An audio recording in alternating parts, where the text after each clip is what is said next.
seen émission sociale toute la ville en parle tey jii Ndeye Comba Moreau dalal Sylvestine Mendy nekk coordonnatrice nationale bu mouvement Africa First. muy ci kilifa diine yi muy ca ña nga xamante ne ñoom Senghor. voilà ñooñu ñoo gën a yeyoor suñuy turur yi que ñi nga xam waaw mais kon yéen amagoo leen gain de cause parce que bu fekkoon am ngeen résultat mooy bu ngeen sumbee xeex bi état wu Sénégal jël décision wala jël ay matukaay changer yenn rue yi nga xam tuddee woon na ko ay turu tubaab def ko ay El Hadj Omar comme ni ngeen ko waxee Lat Dior ainsi de suite mais tamit ñooñu am na ay rue yu ñu leen tuddee je pense. waaw bien sûr. waaw am na ci kon kay yéen xeex bi amoo leen ci gain de cause. non mënul gaawee noonu parce que ku xam combat moom xam ne du tëb rek sotti. processus la donc ñun ñi ko tàmbale sax mën nañ ko ñàkk a eggale. donc processus mais loolu ngeen bëgg daal ñun loolu lañ bëgg te yaakaar naa ne dina am incha allah. naka la mouvement Africa First di fonctionner comment fonctionne lan mooy seen domaine d'intervention. waaw Africa First nag suñu domaine. parce que bëggoon naa laaj tamit bi ngeen tegee mouvement bi. yan type de personnes ñoo ñëw adhérer ci cause bi. voilà bañ ko tegee nag yan type de personnes au début on était que des étudiants. voilà ay étudiants yu engagé ñoom tamit ay panafricanistes lañ ay patriotes lañ yu bëgg seen réew yu bañ injustice. ñooñu fekk se woon ci combat bi ñuy dem di dem ba mu am ay professionnels am ña nga xam ne sax jànguñu ña nga xam ne injustice la ñu bañ maanaam bëgguñu nit kuy noot wala nit kuy néewal doole nit ñu ci ëpp genre nit ñooñu la ak ñu engagé pare pour défendre seen réew. est-ce que am na comme benn Ndeye Comba ñoo adhéré nekkul étudiante et tout. bien sûr moom ñoo xam ñu ngi ci mouvement bi. waaw am na ñoo xam ne jànguñu sax. mais ñu ngi ci mouvement bi lan moo leen fa indi seen engagement seen patriotisme maanaam bëgg sa réew te ñun loolu la ñu soxlawuñu nit ka nga xamante ne day ñëw nii rek pour ñëw parce que mouvement la fekk na fi ay moromam et tout ça mais engagement moo la fiy indi ak patriotisme. bëgg sa réew.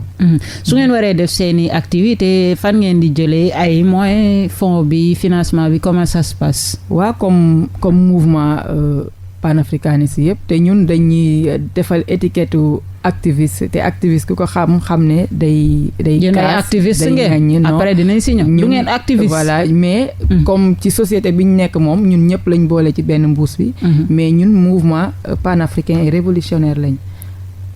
léegi lu leen différencier ak activiste yi lu leen différencier ak Guy Marius Sagna par exemple ainsi de suite parce que façon combat bi muy def moom ngeen di def. laataa maa ñëw foofu da nga ma poser question fan la ñuy jëlee suñuy fonds. waaw suñuy fonds nag comme ni ma ko waxee rek comme mouvement boo nekkee mouvement ba nga xamante ne bëggoo nit di la wan sa ligne directive maanaam mu di la wax nii ngay defee nii ngay doxalee donc da ngay def le tout pour. moom sa bopp.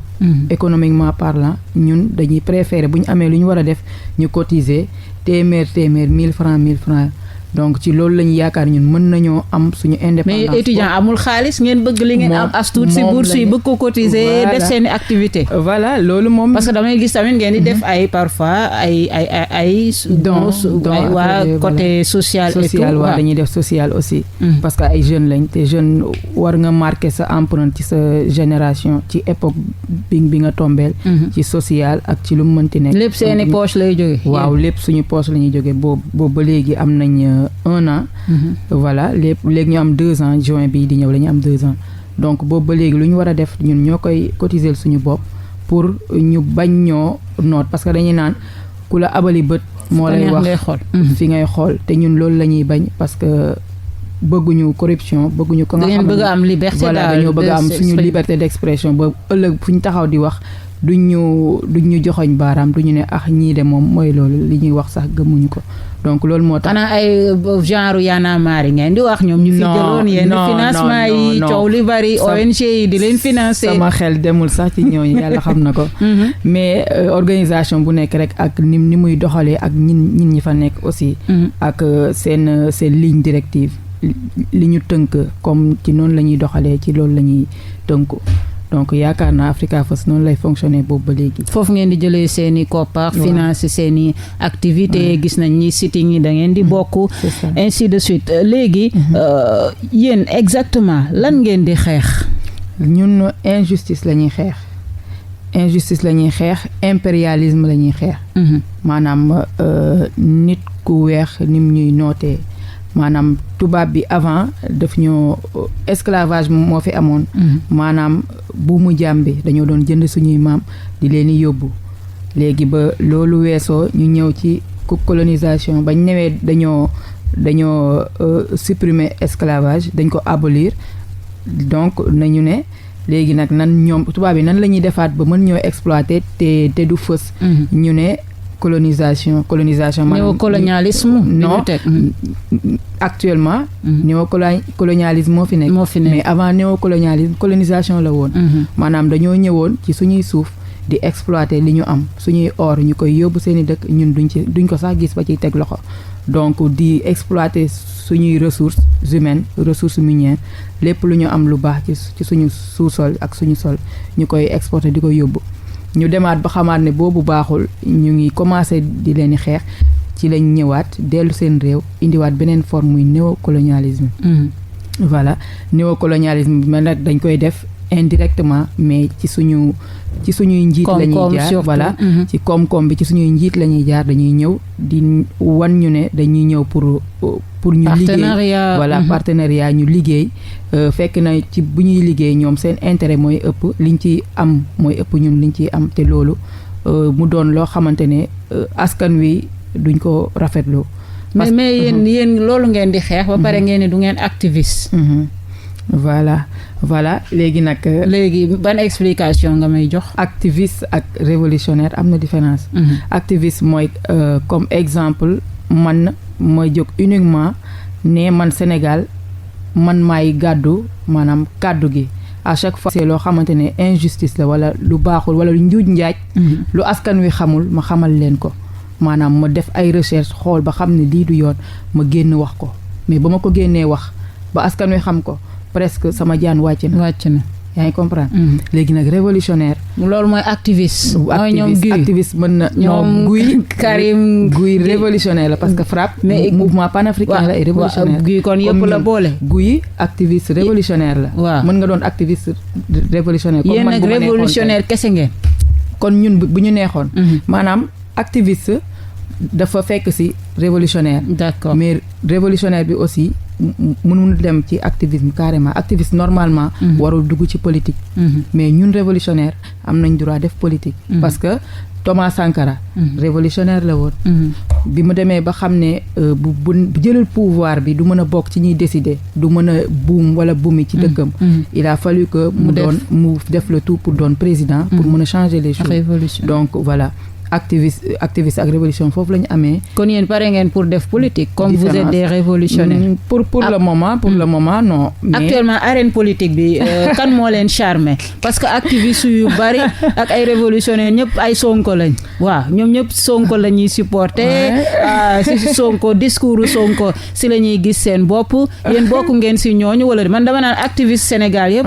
ay pro Sonko lañu. waaw parce que bi ñu seetloo boobu ba léegi suñu politique ni muy doxalee ñun jeunesse bi ànduñu ak ni muy doxee donc bu ñu demee ba gis nit ku mel ni Sonko wane fi loo xamante ni ñun avant doonuñu ko woon xam wala di ñu génneel ay mbóot ya nga xamante ni jeunesse bi mosuñu xalaat ni loolu am na ci gestion wu dëkk bi maanaam li état doon nëbb yëpp Sonko daf ñu koo génneel te nit ki lu mu bon. ah mais am na yu muy génne waru ko génne ay secret d'état la c'est confidentiel. non ñoom ñoo koy wax loolu. ñoom ñoo koy woowee noonu rek. mais am na loo xamante ne le minimum. sa askan war nañ koo xam boo nee yow yaa leen jiite. waaw mënoo di jiite ay nit ñoom ñu topp la noonu à l'aveuglette maanaam ñu topp la noonu rek. ci kon yéen adhéré ngeen si Sonko. non man du ma ne. adhéré naa ci Sonko. mais idéologie am dafa bokk ak suñu bos parce que ñun patriotisme la ñuy woote. mais est-ce que Sonko patriotisme bi muy woote gëm na ko. waaw mais. parce que bu tayee bu ñëwee ne damay xeex système bi ñi fi nekkoon ñoo yàq réew mi après à un moment donné mu ñëwaat ànd ak waa système bi di politique bay gagner est-ce que tamit yéen kooku war ngeen ko gëm kooku lan la apporter de plus. man moom vraiment ci wàllum politique du ma ci xuus de trop parce que mësuma koo def. te defaguma ko. mais ne ngeen mën ngeen ko def. non mën nañ ko def. en tant que révolutionnaire. ñun dañoo bëgg a changer. révolution mooy changement maanaam nga apporter changement ñun ci niñ ko bëggee. donc pour ñu def ko il va falloir bu ñu motee âge bi ou bien bu ñu jotee foofu ñu mën koo def maanaam boo nekkul dara ci sa réew mënoo am ndogal ci réew moom muy ci gox muy ci goxaan muy ci réew. donc pour changement mais tey jii Sylvestine bu ñu ñëwoon ne leen yéen waa Africa First. coûte que coûte foog ngeen def politique. foog ngeen adhérer wala 2024 ñëw na foog ngeen soutenir benn candidat. comme ni nga ko waxee vous êtes des révolutionnaires. mën ngeen def de la politique. bu boobaa ñi fi nekk actuellement. yéen kan ngeen di tànn. non ñun heureusement sax ba ñun dugg ci loolu bañ nañ ko ba suñu groupe. mais su fekkoon loolu am na kan ngeen di tànn. bokkuñ ñun bañ nañ ko ba loolu bokkul sax ci suñu discussion groupe. ñun suñu groupe WhatsApp am nañ plus de 5 groupes WhatsApp yoo xam ne plafonné na mais amul benn groupe booy dugg ba fekk ci débat politique. amul kenn ka nga xam day dugal photo Sonko wala Macky Sall wala nangam ñun ñuy wax ci parce que dañuy bañ mu am problème. te ñun du loolu la ñuy wër. lu ñuy wër mooy ñun ñi booloo. ñu mën a dem ba équilibré parce que nit ku nekk. ak fa nga far nit ku nekk sa xol ci kum nekk. donc mënuñu di dugal. mais nit ku nekk tamit citoyen nga am nga droit jour de vote. voilà c'est ça fa laa doon ñëw. en tant que coordinatrice ak même coordinateur Pape Nala Dieye. bi mu fi nekkee woon loolu lañ doon wax te man tamit ci loolu laa tënk dama leen doon naan ku nekk am nga droit far fa la neex. mais bul ko wane ci groupe bi bul ko fësal ci groupe bi boo génnee ci sa statut personnel privé mën nga def sa lu la neex. mais ci biir groupe bi du man coordinatrice du keneen kenn du fi dugal loo xamante day ndiroo politique voilà. léegi yow ban jàngat nga am ci wàllum démocratie fii ci Sénégal wàllum démocratie liberté de manifester liberté d'expression ban jàngat nga ci am est-ce que jàpp nga ni ci nguuru Macky Sall mu toog fi 2012 ba léegi dafa démocratie dafa dox jëm kanam wala dafa dellu gannaaw.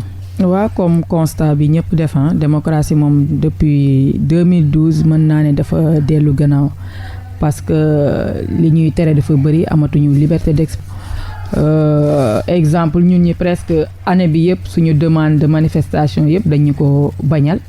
la nga xamante ne du yoon parce que constitution daf ñoo may. bu ñu amee lu ñu metti ñu génn ci mbedd mi avec la manière ñu dox ko wax ko. te moom loolu sax daf ko bañ. te tollatuñu ci état boo xamante ne da ngay demander autorisation da ngay informer à qui de droit. mu ne la d'accord da ngay informer tout en précisant le jour l'endroit ak ban forme nga koy defee. nan nga koy defee. ok ñoom buñ ko xamee rek jeex na amatul demande d'autorisation autorisé nañ ko ou pas da ngeen ko war a def. parce que dafa bokk ci suñu constitution suñu droit constitutionnel la dañ ko war a def mais malheureusement ak régime Macky Sall moom may ñu benn yoon fu nit ñi di marcher wala di manifester. pourtant am na yu ñuy autorisé. waaw ñu koy def. waaw am na liberté d'expression wax. am na ñuy autorisé mais ci bu leen arrangé ñoom. est-ce que tamit bu fekkee yéen ni ngeen ko bëggee noonu lañ koy defee. du nekk benn anarchie. pourtant non ñun buñ ñu doon bàyyi rek ñuy marche boo gisee suñuy manifestation di am problème c'est parce que dañ koy interdire mais ñun buñ ñu doon bàyyi rek ñu manifester ñun on est assez responsable pour mën a cadrer suñuy manifestants mën a cadrer nit ñi ba problème du am mais malheureusement daa mel ni ñoom ñooy bëgg niñ koy waxee ruube am ñoom ñooy bëgg nit ñi yàq nit ñi di wax lu leen neex wax loo xamante ne sax waruñu koo wax parce que suñu aada ak suñu cosaan lim ñu xamal mooy respect mais dem nañ ba léegi population bi respecté tuñ leen parce que dañuy gis ne le respect est réciproque maanaam nit ki bu la joxee cër danga ko koy delloo mais malheureusement ñi ñu jiital joxuñu askan wi cër donc askan wi à chaque fois bu génnee day génnee waale li nekk ci xolam wax lu ko neex. kon gis nga ni daal démocratie bi dafa dellu gannaaw. dafa dellu ginnaaw ba baax. mais si manifestation yi parfois ñu jot nañ la jàpp pamte la comment ça se passe exactement. waaw jot nañ ma jàpp man jàpp nañ ma 2 fois. première fois Géejawaay la woon ba ñu doon xeex dundu gu cher gi. ci jamono yële passé ba fàttali ko première fois bañ ma jàppee Géejawaay la woon. yendu naa fa ba ngoon 9h du matin. ba 21h. lañ ma libéré deuxième fois bi aussi moo nekkoon beneen bi ñu doon naan yoon dafa jéng non à l'injustice maanaam ni ñu doon jàpp activistes yi di leen xoqatal di leen toroxal di leen néewal doole boobu lañ doon xeex ak justice à double vitesse voilà de demi mesure am na ñoo xam ne boo féetewoo ak ñoom boo féetee ak nguur loo def ñu jéggal la ko mais boo farul ak ñoom moom loo def ñu rëq sa ndigg loolu lañ doon xeex deuxième fois bu ñu ma jàppee woon man ak ñoom Guy Marius Sagna loolu la woon fële ci booru Hampâté Bâ voilà boobu lañ ñu jàppoon. mais noo ko dundee en tant que femme ngay nekk révolutionnaire di xeex ñu lay jàpp di la tëj noo ko dundee. waaw en tant que femme en tant que révolutionnaire ci révolution bi laay appuyé wu révolutionnaire du lu ñuy ñoddi day nekk lu bokk ci yow te man boo seetloo depuis ma nekk xale bëgguma injustice bëgguma ku néewal nit doole même bu may romb ci mbedd lu sama yoon nekkul ma gis ne ëpp nga nit ki nga ko séqal doole rek yaa ngi koy néewal doole damay prendre position sans pour autant ma xool lan moo xew dinaa intervenir ba pare may soog a xam lan moo xew ci oto fu ma mënti fekk donc loolu daa mës a nekk ci man dafa mës a bokk ci man sama yaay aussi maa ngi koy nuyu de passage moom tamit noonu la mel moom bañkat la da koy manifester même bu jàkkaarloo ak teleem kese day toog di wax di fustiger nga xam ne kii âge peut-être moo ko jàpp mais bu tolloon ci sama jamono dina xeex comme man parce que moom jigéen ji mën góor la loolu yëpp ma boole ko donc c'est naturel quoi xeex bi voilà c'est ragaloo police jàpp la pamti la dugal la ci grille yi non vraiment donc bañ ñu jàppee aussi première fois bi metti woon na parce que mosuma def expérience bi mais après je me suis dit que sama askan jaral na ma ko jusqu'à présent man loolu laay wax donc deuxième fois bi moo gënoon a métti te ba ma génnee tamit c'est la même chose parce que boobu 2h du matin lañ ñu libéré ci taw bu métti sànn imaginel ñu jëlee ñu police centrale ñun ay jigéen ak ay góor ñu booleñ ci benn oto bi di daw xamuñu sax fan la jaar ba léegi ba egg si pont nu mu tuddati pont Castor je pense voilà foofu la ñu pont Hann bi échangeur voilà échangeur bi foofu la ñu wàccee ay 2h du matin beneen convoi bi ñu wàccee leen VDN ba nële voilà ñoom Guy Marius Sagna aussi ñoom ñoo fa mujjee mais ba ñu wàccee 3e convoi 4 la ñu woon 3e bi ñoo wàcc 3h moins ñu gis ne seen téléphone parce que dañoo bëggoon woo pour xam fan lañ nekk pour ñu mën a jël ay oto dem ñibbi ñu xool seen téléphone yi gisuñu puce ñoom ñooñu ñu def le tout pour woote ñoom Guy Marius Sagna ñoo mujjee woo ñu ne leen ñun suñu puce nekk suñuy téléphone vérifier leen avant ngeen di génn centrale problème bu metti situation foofu bu metti voilà coow bu metti fa la ñun ñëpp ñu delluwaat ba ñu woowee ñun ñëpp ñu wàccee 2h du matin ñëpp ci taw bi ñu jëlaat ay taxi jëlaat oto yi ñu dem fekk leen foofu non fekkaat leen foofu parce que puce su jàmbur tamit boo ko jëlee jël seeni puce téléphonique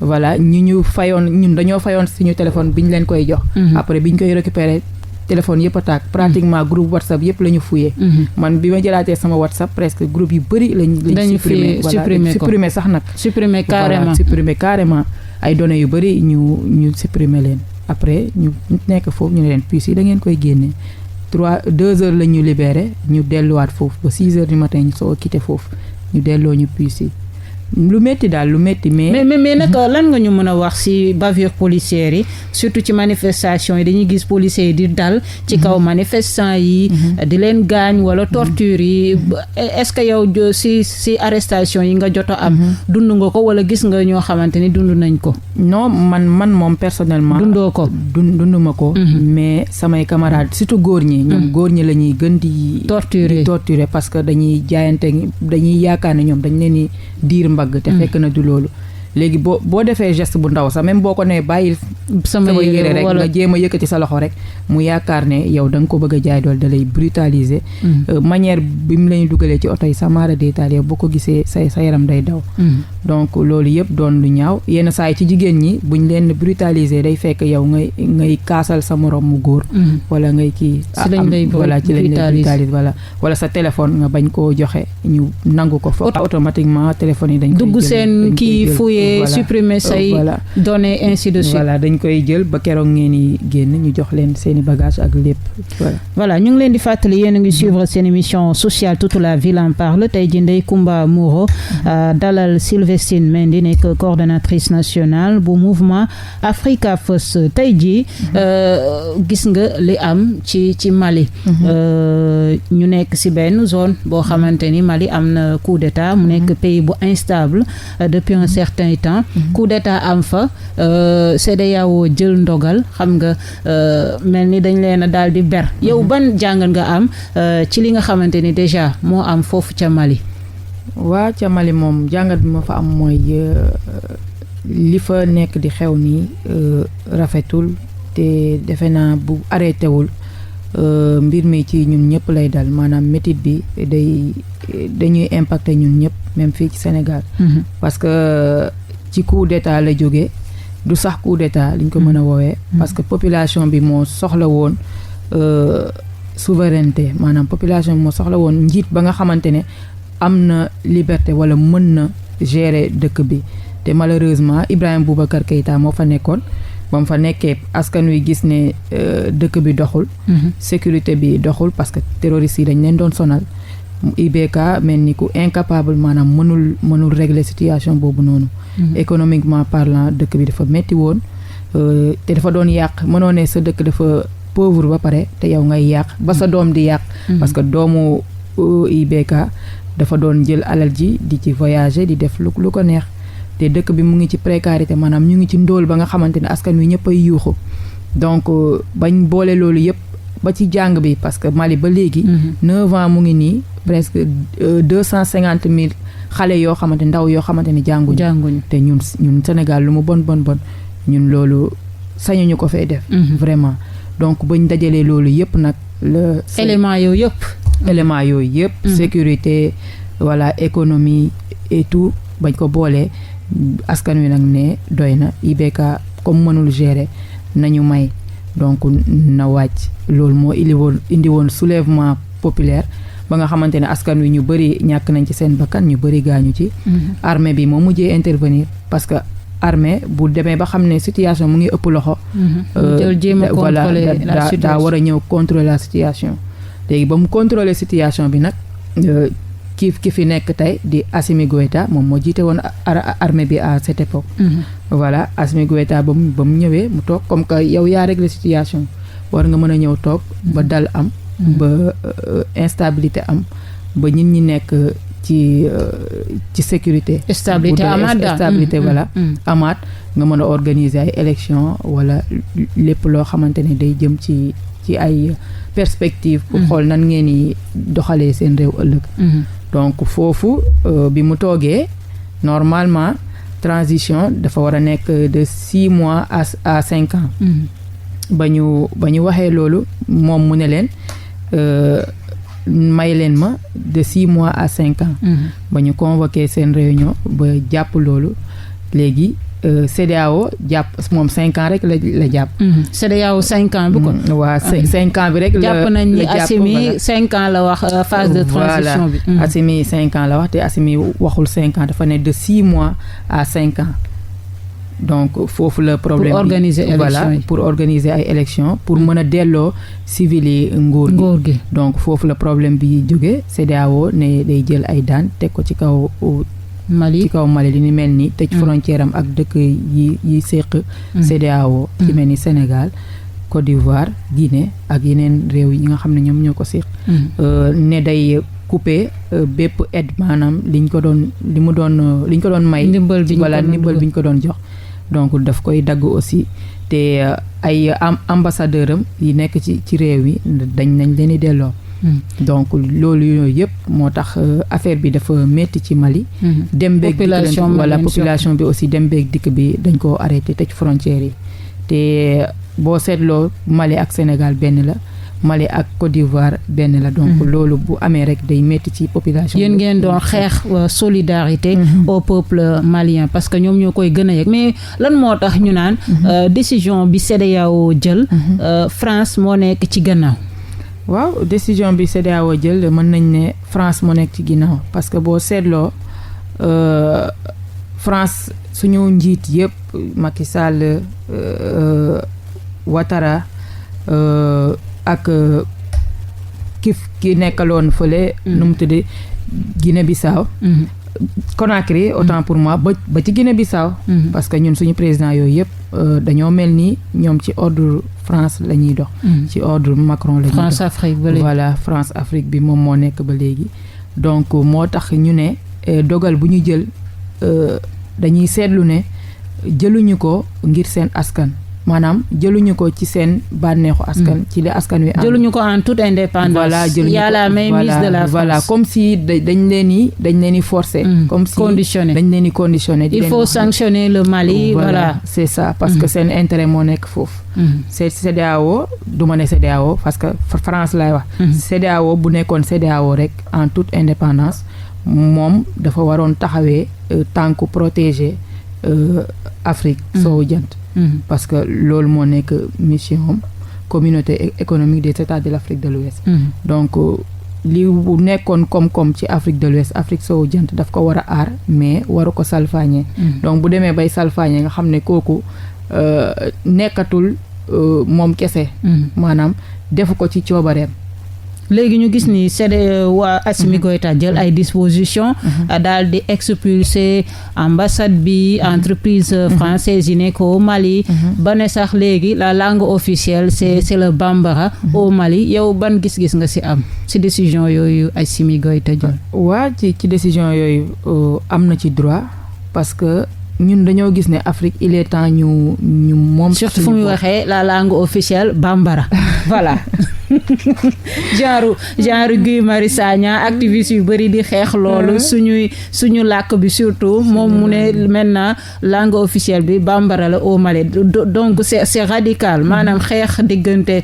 Mali ak France actuellement c'est radical waaw c'est radical parce que dafa yàgg boo gisee sax Mali gën a fippu mooy France depuis armée nekk foofu dafa ñëwoon foofu pour protéger Mali maanaam bi fa terroriste yi bëree 2013 léegi sonal leen dañoo jëloon engagement ne ñi dañuy ñëw jàppale leen protéger leen mais dem nañ ba gis ne dañoo lajj France dañoo lajj ci jàppale boobu jàppaleetuñ leen mais dañuy mbubboo jàppale bi rek mais dañoo ñëw pour exploiter seen sous-sol parce que Mali am na gaz am na or am na lépp la nga xamante ne rek mën na permettre dëkk mu développer ba dootul dépendre ci kenn donc France yow mënoo ne da ngay ñëw pour jàppale nit ki ba pare te nit ki dem na ba gis ne dangaa lajj waa nit ku lajj kay libéré ko yow nangul ne lajj nga keneen ku mën mu ñëw mu def mais Mali dans tout ça maanaam Mali naka la mën a génnee ci mbir mi réewu Afrique yi ko waroon jàppale ber ko beddi ko wan ko gannaaw ñoom la gënoon soxla di xeex ak France Mali tëju carrément est-ce que situation bi yow ban jàng nga si am bu ñu dawalee quelque temps maanaam peuple malien dina sonn comment ça va se passer peuple malien dina sonn mais du yem ci peuple malien rek parce que ku ne Mali ne Sénégal parce que même population bi la boo demee Mali sénégalais ya nga fay fekk mooy ëpp beneen xeet ba nga fay fekk boo ñëwee Sénégal aussi maliens yi dañ leen fekk ci suñu marché yëpp presque ñoom ñoo fiy liggéey di daan seen doole ci suñu port bi aussi camion yi transporté lépp la nga xamante ni mooy denrée ak produit bépp buy génn Sénégal wala buy duggaat Sénégal transporteur maliens yi ñoom ñoo koy def malheureusement transporteurs yooyu ñooy njëkk a impacté parce que actuellement ci frontière entre Mali et Sénégal plus de 800 camions ya nga xam dañoo chargé ñoom ñoo fa taxaw donc léegi mu mot weer xanaa marchandises yu bëri yi nga xam ne Mali la doon jógee muy commencé di manqué le 9 bi lay mot 1 mois parce que sanction yi le 9 janvier la woon te bu nekkoon sanction yi dañ ko programmé sax dañ leen ne jox nañ leen ultimatum à partir de nangam dañuy tëj frontières yi ak yéen ak réew yi ngeen seq frontières yëpp ñu mën a préparer waajal seen bopp économiquement et politiquement et socialement mais malheureusement dañoo jékki-jékki le 9 boobu lañ ko wax le 9 boobu lañ tëj frontières yi. donc loolu doon lu métti parce que ay sénégalais ñu ngi foofu dañoo demoon di commerce dem voyager jënd produit pour ñëwaat. malheureusement dañoo bloqué. ñenn maliens yi aussi dañoo dugg ci fii pour def seen import export génnaat mënatuñoo génn. donc loolu doon problème bu mag te day impacter économiquement parlant parce que liy dugg ci Sénégal ci xaalis. boo ko ci Mali jóge ci Mali rek. plus de 400 milliards boo xamante ne Mali ñun ak Mali kese ci suñu échange suñu demlanteeg dikkalante rek 400 milliards la ci at bi. boo boolee Europe bi yëpp motewu ko xaajewu ko sax donc ñun li affaire bakte ci ñun. mooy ëpp daanaka ci réew yi ñu seqal. mais est-ce que yéen pare ngeen ngir gën a wëyal xeex bi parce que organiser woon ngeen déjà. une marche de solidarité au peuple malien. est-ce que pare ngeen pour def yeneen manifestation. waaw comme keroog ci marche le 28 bi ñu woote woon. boobu boo seetloo société civile bi yëpp moo wuy si. ak communauté malienne bi nekk fii au Sénégal. ak commerçant yi Dakar yëpp presque seeni représentants kenn desul ñëpp ñëw nañ pour wan leen ne sanctions yi du Mali rek mais Sénégal aussi donc ñun ci xeex boobu wax nañ ko te dañ koy waxaat fii ak diir fii ak weer bu ñu gisee ne changement amul. suñu président jëlul ndogal dem ni mu demee woon ba bokk ci kuréel boobu ci ndaje boobu ba sanctionné Mali demaatul noonu toogeewaat noonu wala mu ut yoon pour ñu arranger situation boobu ñun dinañ passer à la vitesse supérieure parce que quoi vitesse supérieure mooy la da ngeen dem buntu palais vitesse supérieure nuñ ko mën a defee rek dinañ ko def parce que gis nañ ne suñu njiit yi nekkaluñu fi ñun en fait nekkaluñ fi population yi parce que mënuma concevoir njiit ba nga xamante ne sa askan fi intérêt am nekk yow day mel ni yow tu t'en fous maanaam lijjanti woo fan la seen intérêt nekk ak lan la ñu bëgg ak lan moo leen arrangé. yow li nga gis rek mooy nga xeexal ka nga xam réew ba nga xamante ne sax moom rek moo la ëpp doole. yow sa askan dafa ndóol amuñu ñenn ñi buñ xëyee buñ lekkee bu ñu ndekkee duñu añ bu ñu añee duñu reer. ngay xeexal France ba nga xamante ne ñoom nekkewuñ fii lu dul seen intérêt bopp parce que li ñuy naan France amul xarit. mais ay intérêt am rek lay topp. intérêt rek la am donc intérêt la ñu toppee fulla gi France Macron am en tant que jeune président fulla gi mu am ba di leen di noot ba di leen di wax lan la ñuy def ñoom war nañu am fulla bu weesu boobu parce que waruñu koo gën a bëgg Macron warul gën a bëgg suñu président yi seen réew. beneen ponk bu am solo naka nga gisee coup d'état yi am Afrique bari na coup d'état yi.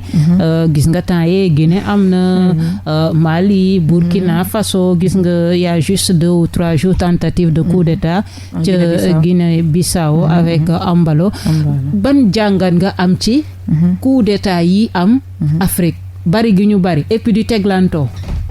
waa bëri na te coup d'état moom ku xam ni muy ñëwee mooy dafa fekk ne population bi gis nañ ne ki leen fi toogal. yéen da ngeen di rafetlu coup d'état déjà. non coup d'état moom duñ ko rafet. parce que dama gis ne coup d'état peut-être parfois li muy yàq sax moo ëpp lu muy defar. parce que day indi instabilité ci dëkk. est-ce que tamit c'est tout le temps rek ñuy cautionner waaw coup d'état am na ci dëkk bi parce que njiit bi mi ngi fi jógewu fii nañ ko coup d'état mu dem ban jàngat ngeen am ci coup d'état yi. non yaakaar naa coup d'état yi mujj di am ni nekkul ne njiit bi mu ngi fi yàgg na fi. jógewu fi moo tax ñuy coup d'état mais boo seetloo coup d'état yi léegi dañoo gis ne njiit yi fi nekkaluñ fi seen askan. donc askan wi mooy. lijjantiwuñu askan wi voilà lijjantiwuñu askan wi dañuy noot askan wi. à cause de intérêt nit ku weex. donc mbir mi mel ni complexe d'infériorité laa ko mën a woowee parce que am nañ kersa wala am nañ ragal am na lu ñuy tiit ci puissance yi ba tax na lu ñu leen sant moom la ñuy def. yow da nga jàpp ne coup d'état yi bari yëpp. li ko waral en Afrique actuellement. moom mooy. askan wi dañoo gis ni njiitu réew yi tooguñ ci réew yi pour askan wi mais plutôt pour intérêt France wala nitu weex yi ainsi de suite moo waral coup d'état yi bëri pour yéen. exactement boo seetloo coup d'état yi dernièrement loolu la donc muy bu Mali muy bu Burkina bi passé gis nga bu Guinée bi tamit muy bu Guinée tentative bi échoué voilà. Non, l'autre Guinée Conakry avec Condé et tout. Avec Condé. Doumbouya moom tamit loolu la woon. moom ci boppam moom moo gis ne réew mi doxul. parce que foofu tamit corruption bi dafa bëri woon. mal gouvernance bi dafa dem ba flagrante maanaam ñëpp dañ cey teg seen bët. Guinée doxul carrément. te moom gis na ni am nañ ressources yi mën a tax ba seen réew dox. Guinée ñàkkul dara. Guinée ñàkkul dara ci ressource minière ak lépp la nga xamante ne day développer le réew Guinée ñàkk ko. donc Doumbouya loolu la gis ba tax mu dem def coup d'état mais ba mu ko defee tamit lan moo tax sanctionné wuñ ko comme ni ñu sanctionné Mali. comme ni ñu sanctionné Burkina. defuñu ko sanction yooyu njëkkee ci Mali mu ngi ci Burkina peut-être yaakaar nañ ne xëy na buñ paree ci Burkina mën nañ delluwaat ci Guinée. parce que coup d'état la bu fekkee coup d'état rek moo tax ñuy sanctionné. coup d'état la. Doumbouya moom la def Burkina moom lañ fa def Mali mi ñu sanctionné moom la def. yéen ban jàngat ngeen am yéen waa Africa First ci réciprocité des visas. maanaam bépp réew boo xamante ni sénégalais bi wala africain bi. mi ngi fay dem. ñu tegal ko condition visa. réew boobu tamit bu bëggee dugg ci Afrique wala ci Sénégal moom tamit dañ koy tegal condition visa. waaw loolu moom. yéen ban jàngat ngeen ci am. waa li ma ci jàngat rek mooy. ba tey suñu parce que ça revient tout le temps. waaw dafa nekk loo xam ne tout le temps ñu ngi siy wax. voilà ñu ngi ciy wax parce que injustice la ba tey parce que suñuy njiit ñoo amul fulla ak fayda bi ñu war a am moo ñoo taxaweewul taxawaay bi ñu war a am parce que da ngay demander visa nga déposer sa xaalis bu ñu la mayul. sax jël sa xaalis tey doo jëlaat sa xaalis. loolu nekk lu metti visa sax dafa sori mais nit ku weex buy dugg ci fii Afrique. bu ko neexee sax du demander visa. mën na voyager ak passeport am kese. mu ñëw billet rek lay jënd mu ñëw. donc pourquoi pas ñun lan moo tax tamit africain bi mënuñu loolu ñun suñuy njiitu réew ñooñu joxul gëdd wala affaire bi nan la fa demee parce que da ngay dem ba doo comprendre. léegi loolu yéen bokk na ci seen xeex. bokk na ci suñu xeex. loolu yëpp bokk na ci suñu xeex déggoo ma ne Africa First 1 an rek la amagum. mais lu ci ëpp lépp la nga xamante ne ñu ngi koy gëstu bu ñu gëstoo pare dañuy xar suñu tànk tubéy def ci liñ ci war a def wala wax ci liñ ci war a wax du rek dañuy wàcc sur le terrain rek mais dañuy bind parfois. dañuy wax dañuy conscientiser dañuy def lépp loo xamante ne day yee askan wi ci côté boobu noonu. fépp fu injustice boobu ne dañuy yee askan wi ba pare waxtaan ak ñoom. xool seen taxawaay balaa ñuy wàcc wala ñuy manifester. voilà juste 2-3 minutes moo ñu dese. problème chômage des jeunes mu bokk ci góom yu mag yi nga xamante ni ba léegi. benn état mënu ko faj. fii ci Sénégal. ndaw yi di ko dund jàng surtout ba pare am sa lijaasa say parents investir ci yow xaalis bu baree bari. nga dem ba am sa master toog dem ba am sa licence toog stage sa doo ko am. mu nekk un problème de chômage yéen ban jàngat ngeen ci am lan ngeen di suggérer état au Sénégal juste 2 minutes comme ça ñu tàggatoo. njàngat bi ñu am ci chômage bi moom au Sénégal mooy day gën di métti d'année en année day gën di métti jeunes yi dañuy gën di ñàkk xëy te loolu defe naa doxalul réew. donc état lu mu war a def mooy xool nan lay def ba ñi am diplôme sans formation parce que léegi formation mooy problème. mu xool fu mu leen insérer ñu liggéey. ña nga xamante ne am nañ doole pour investir entrepreneuriat. moom aussi dox na du rek da ngay xaar lépp ci état quoi qu'on puisse dire mënuñu à chaque fois di wax état. voilà loo àndut ak moom mënuñu à chaque fois di joxoñ baaraam. faaw ndaw yi jéem dara tamit seen bopp faaw ndaw yi jéem a xool nan la ñuy entreprendre. defe naa boo amee bëgg-bëgg bi yow yaay dox jéego ba nga xamante ne état daf la ciy fekk si xam ne ndaw bii kat dox na tànk pour dem liggéey donc mu ngi entreprendre xaaral ma teg ko loxo mu dem donc ñun ñoo war a jàppale suñu bopp aussi donte état à 80% moom moo war a def li ëpp parce que avant da nga doon gis ku am BFM am liggéey sans formation ku am bac am place sans formation mais dem nañ ba diplôme universitaire sax nekkatul dara comme këyit yi ñuy jaay gerte ci mbedd mi rek la donc état moo war a xoolaat ci côté jàng mi nan lay organiser wu waatee ba képp ka nga xamante ne diplôme ba nga am maanaam lijaasa ba nga am méngoo ak liggéey nga mën cee am liggéey ci public bi. voilà temps bi jeex na Sylvestine Mendy ñu bàyyi la nga tàggoog auditeurs yi. maa ngi lay remercier Koumba.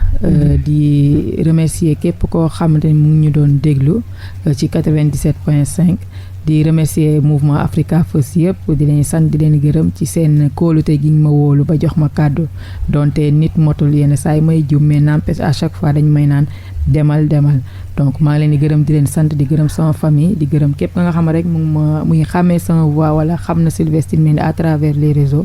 maa ngi koy sant di ko gërëm di ko jaajëfal. voilà yow tamit ñu lay remercier bu baax a baax ci sa disponibilité Sylvestine Mendy nekk coordonnatrice bu mouvement Africa First tamit di remercier Pape Nalla Dieye. moom jotoon naa ko fi dalal.